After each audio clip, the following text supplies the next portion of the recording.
Assalamualaikum warahmatullahi wabarakatuh. Good day, everyone. Welcome to Kelas Kreatif International Teaching Conference 2023 on Integrated Teaching, Learning, and Assessment in EFL classes. I'm Winy Mustikasari as the moderator in this session. I also would like to thank you to all of the participants for joining this season.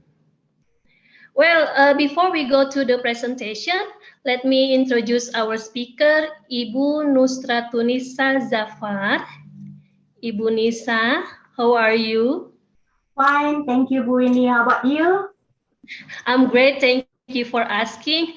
So I'm going to share the screen first.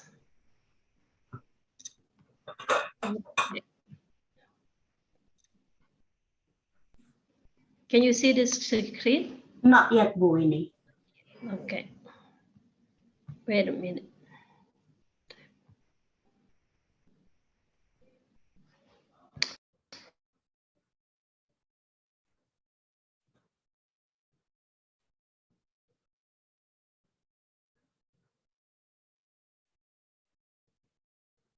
Yes, we can see the screen now, Bu.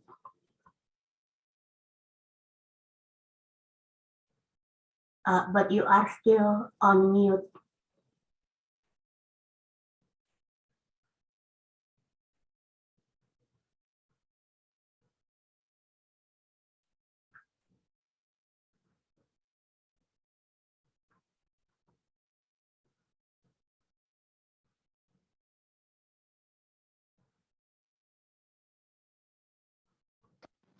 Sorry, Ibu, I cannot share the screen because when I share the screen, the microphone. The microphone off. Mute. Okay. Okay, so allow me to read the profile, yeah. Mm-hmm. Okay. Ibu Nusratunissa is lives in Bandung. She's graduated from Unpad, Universitas Pajajaran. And now she is a teacher of TEL's English course and become a member of Kelas Kreatif Indonesia since 2019. Is that right? Yes, Bu. Yes, that's right. Okay. Ibu Nisa, without much further ado, this session is yours. Okay, thank you, Ibu Winy. Good morning, ladies and gentlemen. I am very honored to be able to share one of the strategies that I use in my class in KKI International Teaching Conference 2023. So allow me to share my screen.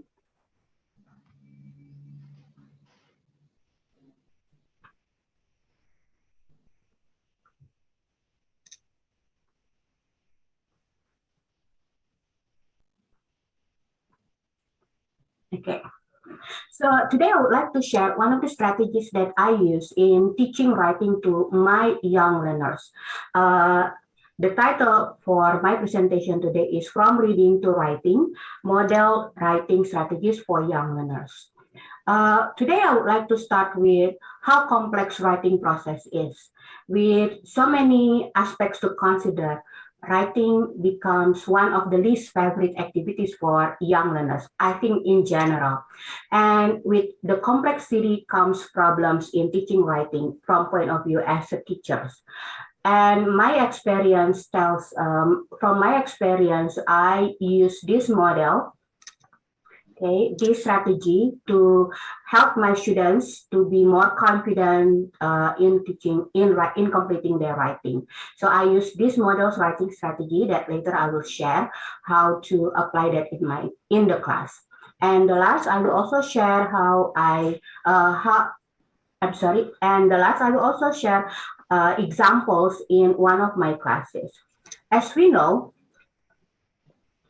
writing is a very complex process. According to Reims, to be able to write clear, fluent, and effective communication of ideas, we writers need to pay attention a lot of things. We have to put consideration into the purpose of our writings, the audience, and then we have to think about the writing process itself, like getting the ideas, expanding it, writing the drafts, and revising, and so on.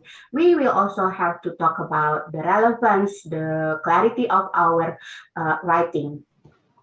And then beside that, when we want to be able to write clear writing, we need to think about the grammar or the language parts, like the syntax, okay, like the sentence structure, the choice, and then we need to pay attention to the grammars.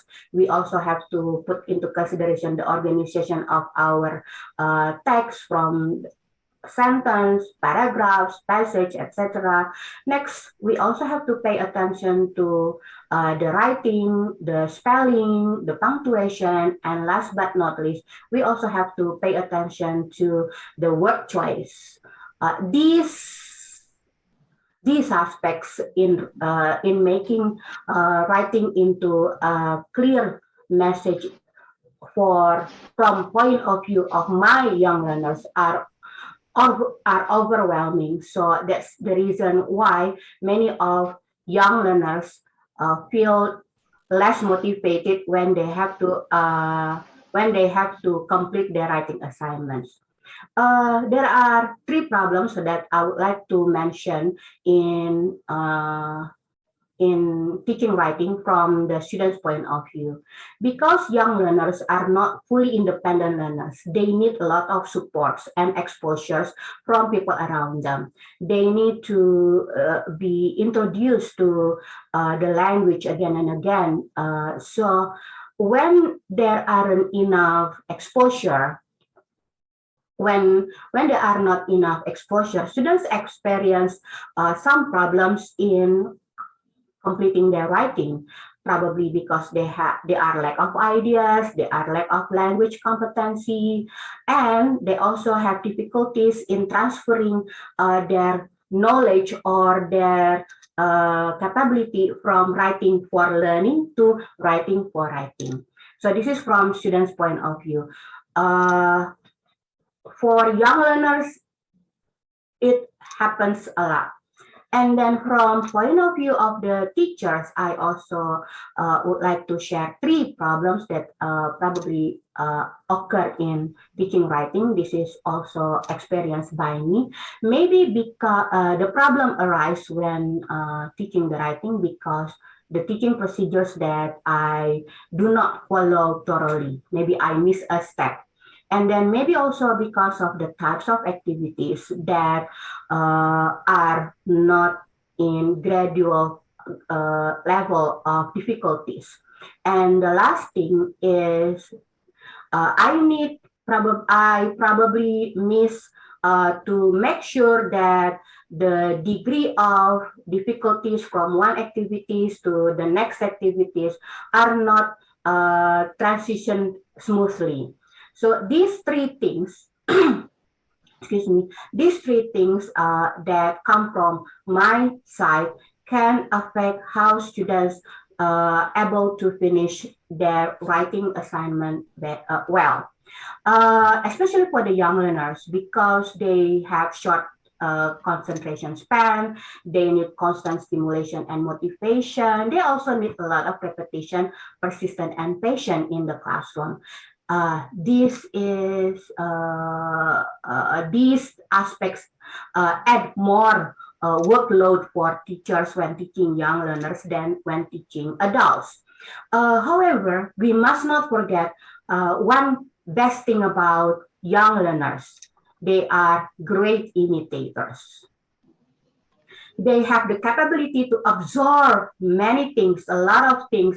Although probably in the beginning they just absorb, they don't show production, they don't show independence learning, but somehow one day they will show that they are able to express themselves from the process of imitating us.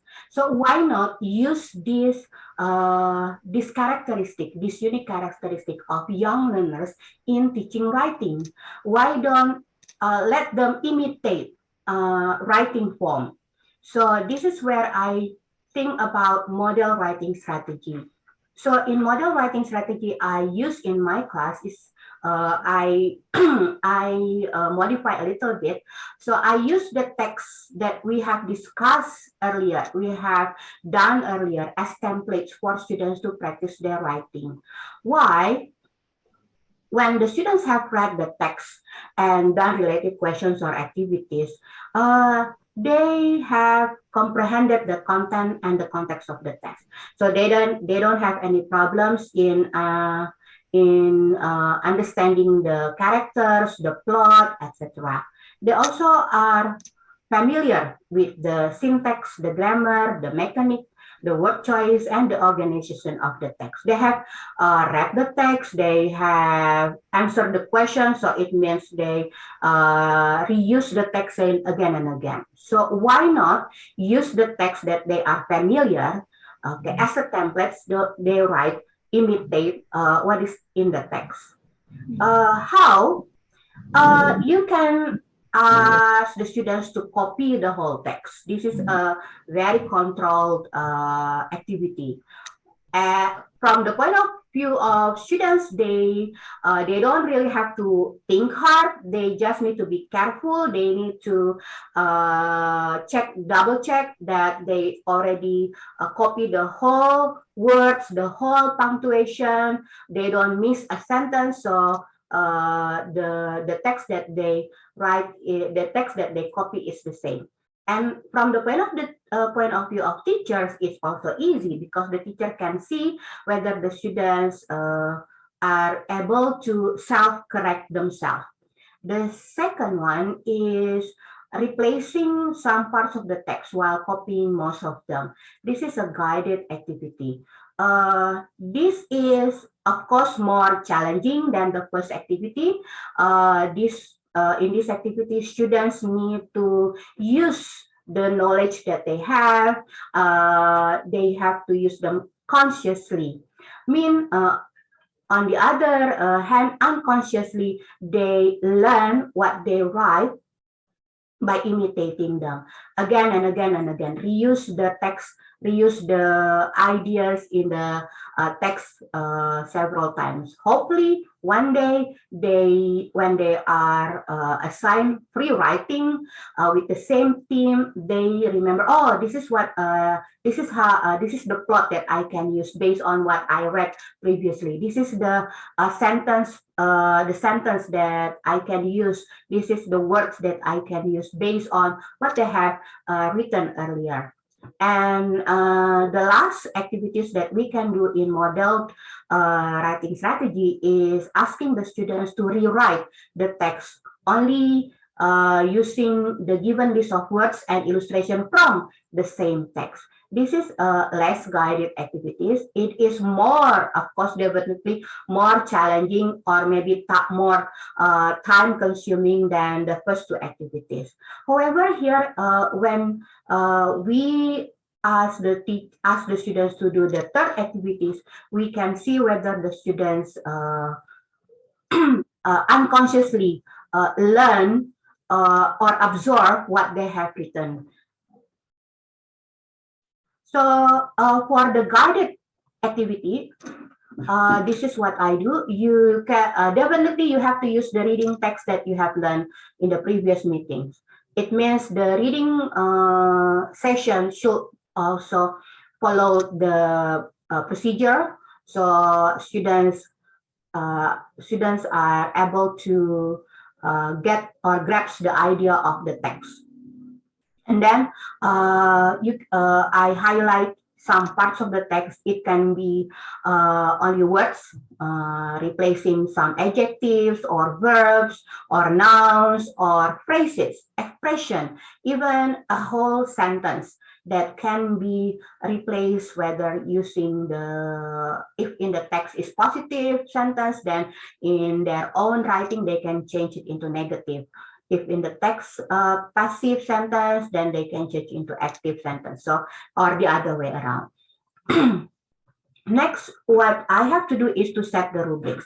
When teaching writing for young learners, because of the complexity, I believe that we need to decide which aspect I want to assess mainly. Is it the context or the language competency. Don't forget to mention this to the students. So when I want only to check their content, I will tell them, you don't have to worry whether you use the capital letter. You should use the capital letter, but you forget about it. You don't have to worry about it. I'm just going to check whether you are able to replace the words with different words that have the same meaning. That's it. So students will only focus on that. When they submit the work, before they submit the work, they just need to double check that they have replaced the words correctly. If I would like to prioritize on the language competency, like the grammar. I will also tell them, okay, this is what I want you to do. So before you submit your work, check whether, for example, I focus only on, because, for example, we just have learned about the passive sentence. So make sure that you use the verb 3, you use the correct be, something like that. So it will help the students to, it lessen the load for students. Of course, after you set the rubrics, you ask the students to replace the highlighted parts. They can use their own ideas from the classroom, or from the words, or from the idea that we have learned in the classroom, or from their own outside the classroom. And next, of course, don't forget to give the demo and then allocate the time and give feedback. Important when you give the feedback, because you have set the rubrics. So when you give the feedback, follow through what you have set in rubrics. If you focus on the context, then just give the feedback about the context. Okay, I like about this, you use this, okay. And then if you have still times, then you can discuss with your students or with the whole class, okay, about the other aspect that you don't prioritize in your rubric. For the less guided, basically it's the same with the guided one, but only here I just use the picture or the illustration from the text. And I also provide a list of words that can help the students in writing their own version of the text. So the goal is to help the students. Set the rubrics and then assign the students to do it, give a demo, and then allocate time and give feedback. That's what is the teaching procedures that I use for the model writing strategy for my young learner, for the guided and less guided. It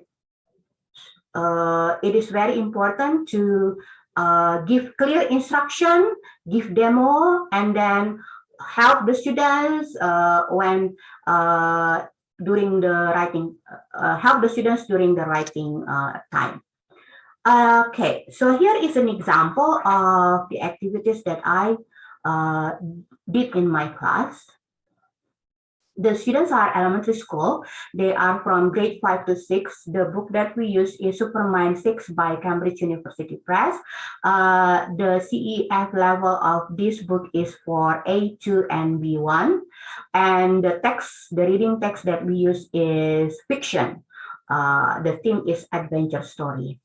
So this is the text, one of the texts that we discuss in a book. This is fiction, adventure. Before we did the reading activities, of course, we have discussed the vocabularies, we have discussed the grammar, and then after we did the reading, we have activities for pre, while, and post reading text, like rearranging the plot, and then questions, and we even have watched a short animation about the pyramids in Egypt. So hopefully this, what we have done before writing, using the reading text, help the students, equip the students with the vocabulary, the sentence phrases, the sentence structure, the plot, etc.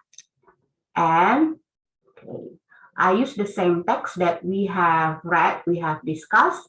For the guided, I underline some of the words, okay, I ask them, especially the characters, of course, and then some of the adjectives, some of the verbs, some of the phrases that can still be replaced, can still be changed without changing the whole plot. And this is the one of the work from the students. So you can see, even though they are just copying one part of sentence, it should be we think, oh, it should be easy. You just copy word by word. But we can see that there are still some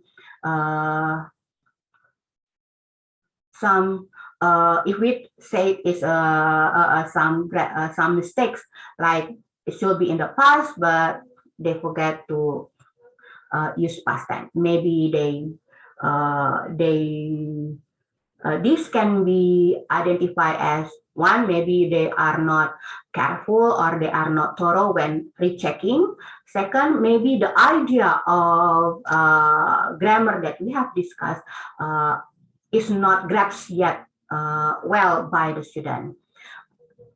Because here I focus on the content, okay, I don't focus on the grammatical issue. I will assess the students based on how creative they are in replacing the words. Okay, so you can see, if it is the character like John, Hagrid, so John is a common name, but Hagrid is taken from one of the books that we have read. So appreciate it. And then instead of saying get lost, the students use get killed. Then I would praise the idea that the students are able to come up with this expression. Okay, the same like this one. Okay, this is one of the parts of the text. You can see that the students here completely add a lot of things in the paragraph. So this is the guided one. You can also see that still some grammatical error that they forget to check, like it should be turned, okay? But so far, the punctuation, the capital letters are done over there. The students do not have really problems with using the capital letters, punctuation, but we can see that the grammar aspect are not grasped yet enough. Next one is the less guided. In the less guided, I use Google form. Okay, so I put the questions in Google form. I use the pictures, and then I give the possible vocabularies that they can use. Because we have discussed also in reading, when we did the reading, we have discussed the illustration. We predict what happened based on what they see. Hopefully, it helps them when rewriting the text. So this is the result, okay? And this is the original text. You can see variation of words that they use, but the idea is there. Okay, instead of using walk, the students use reach. Okay, extra information like hieroglyphics, etc. Okay, the most important thing is that the students reuse certain words, some words. So hopefully, some words, some punctuation, sentence structure, the context is there. Okay, the same like this one.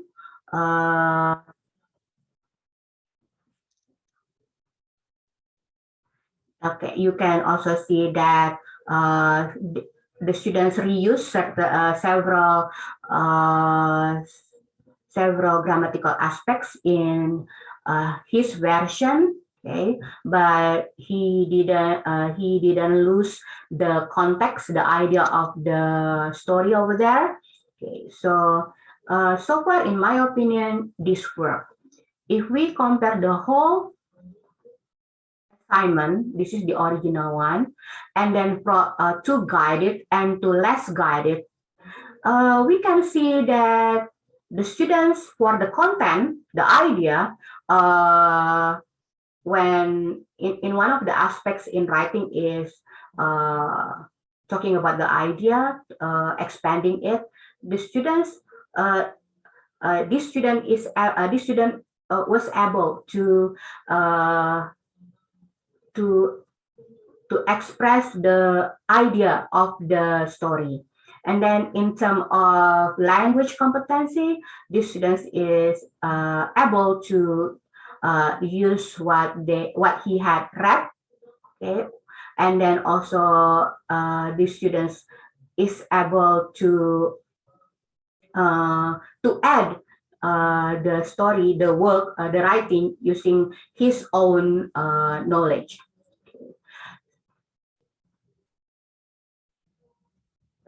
So that is what I did in my class, Bu Winy. This writing strategy is not the only one. This is only one of the best practices in real classroom.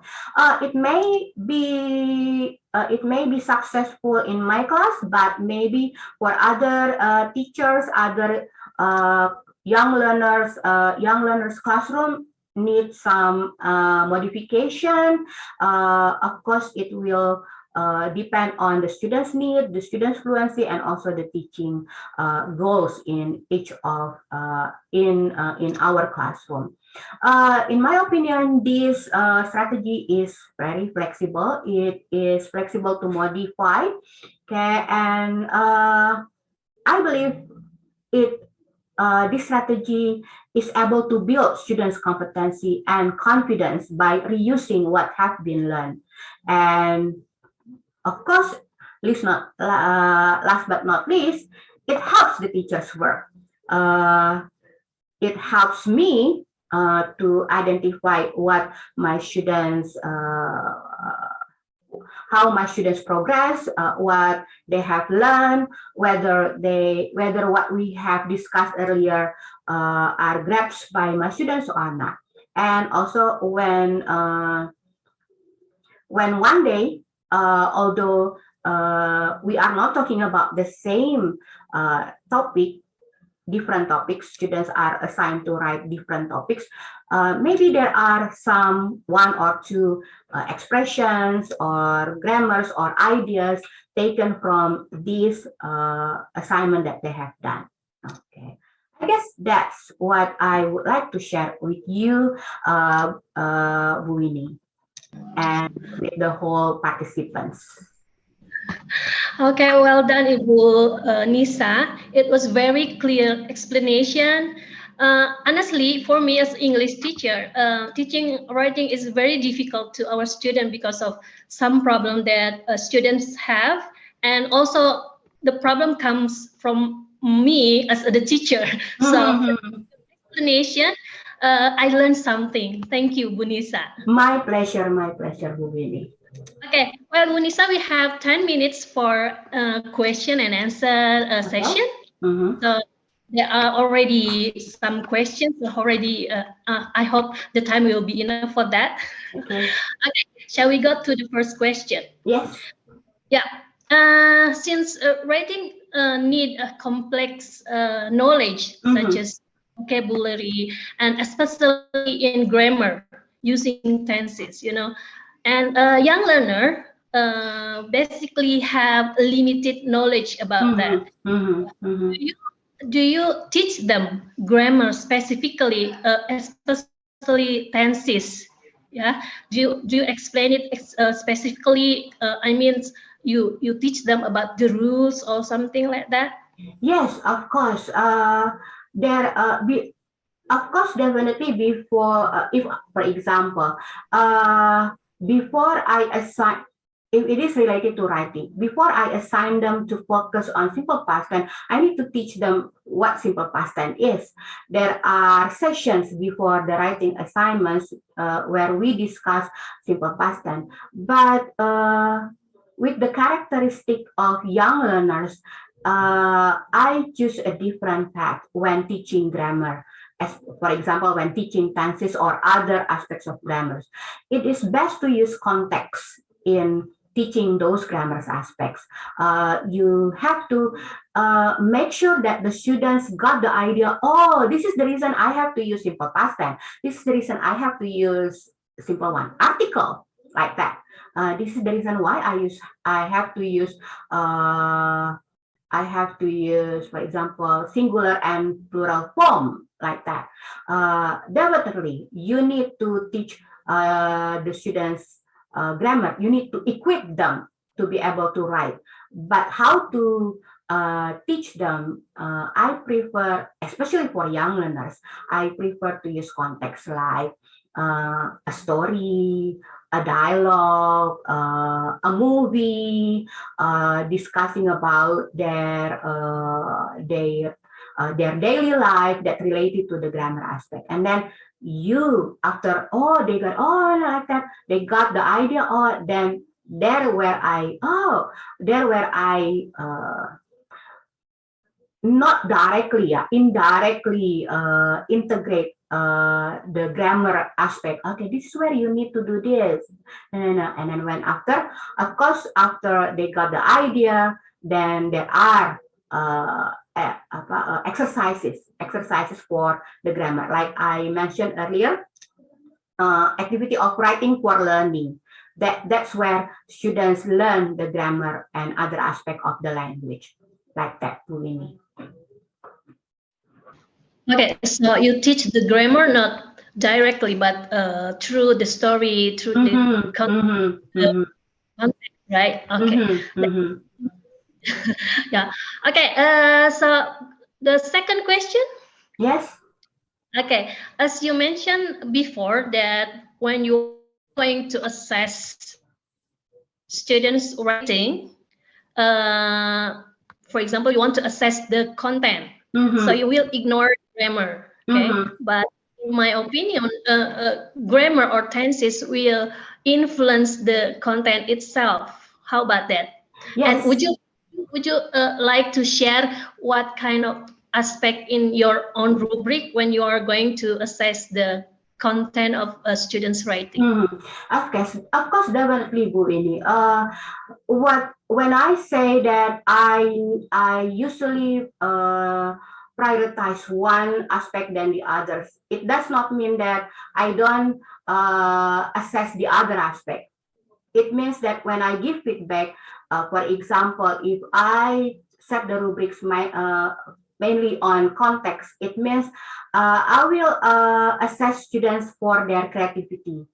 I will praise them for their ability to find other words that maybe have the similar meaning with the text that they have to do. If the grammar somehow change the idea of the context, the idea of the text, then that assessment will come at the end. Okay, because if I want to if I want to focus on the content, then somehow remember, this is young learners. This is very guided activity. So it's actually what is it? Okay, I need to rephrase. Okay, so these activities are guided and less guided. So it minimize the chances of changing the whole idea or the whole meaning of the text.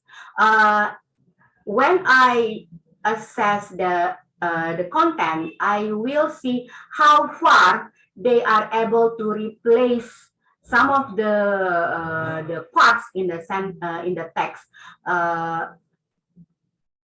Just like that, I will appreciate their work, their effort to find other words, to find other expression. Of course, later on, I will also discuss the grammar, but it's not the main point. It's not. I'm not going to, okay, because you make five grammatical mistakes, so your score will be 5. No, so the score will be only based on the content. The grammatical mistakes will be discussed whether one-on-one or with the whole classroom, if the grammatical mistake is the same, experienced by the whole classroom. And it's the same, the other way around. If my focus is on grammatical, I will not care whether the story does not make sense at all or it's so basic. I will appreciate, I will score their work based on how correct their grammar is. Later on, okay, when I have assessed that, I will give feedback. Okay, what could you do better? What could you do to make this writing better, more interesting? Then that's the idea, Bu Winy. I hope I make myself clear. Okay, it's really clear, Ibu. The students are young learners, so Yes. don't put much expectation Yes. to. What I think, like, they often surprise, they are surprising, yeah.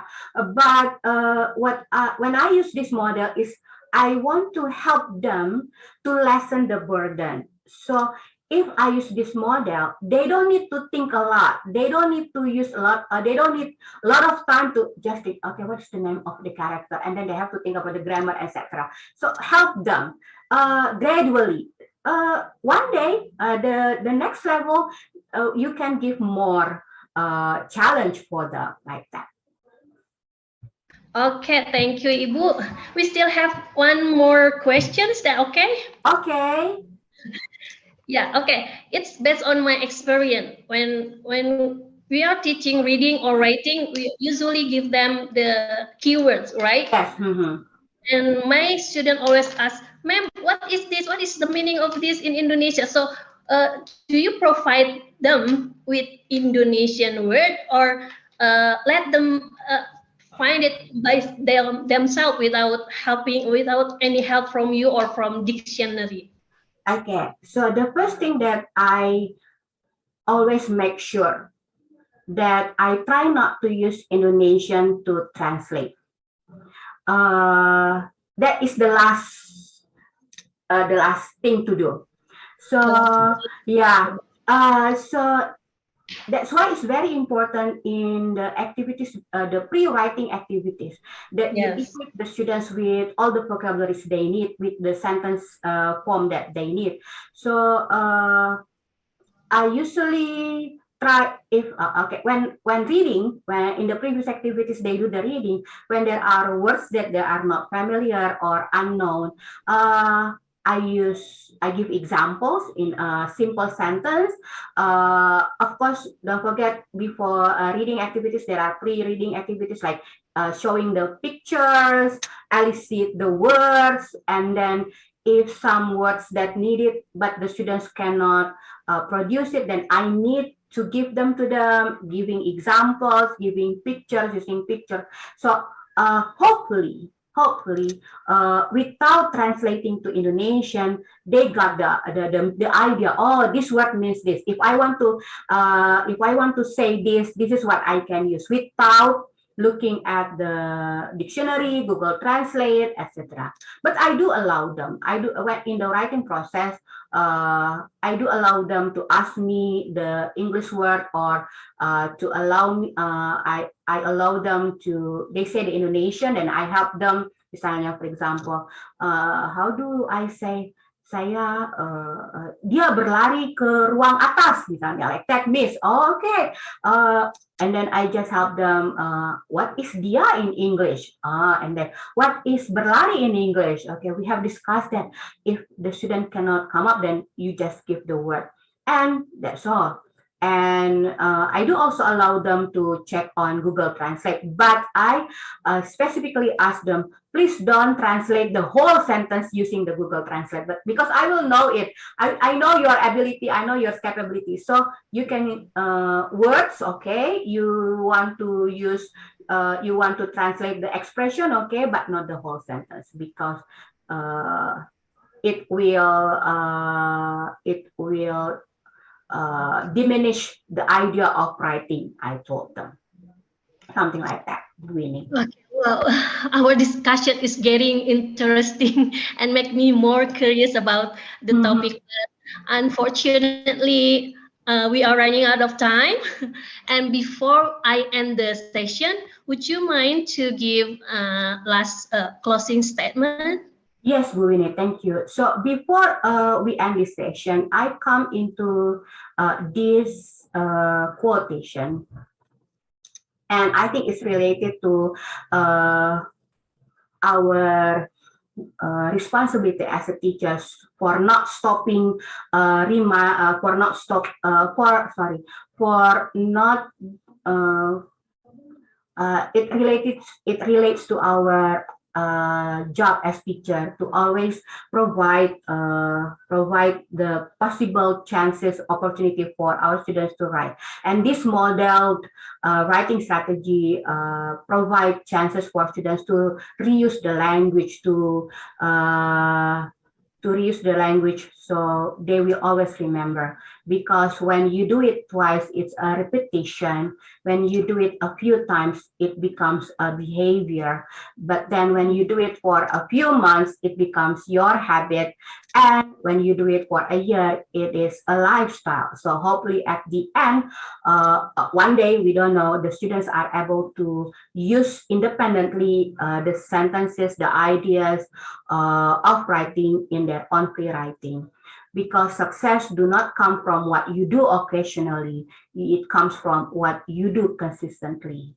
So with that, Ibu Winy, I thank, ladies and gentlemen, the participants that come to my session. Thank you, Ibu Winy, for being the moderator, and thank you, Kelas Kreatif Indonesia, for having me in this International Teaching Conference 2023.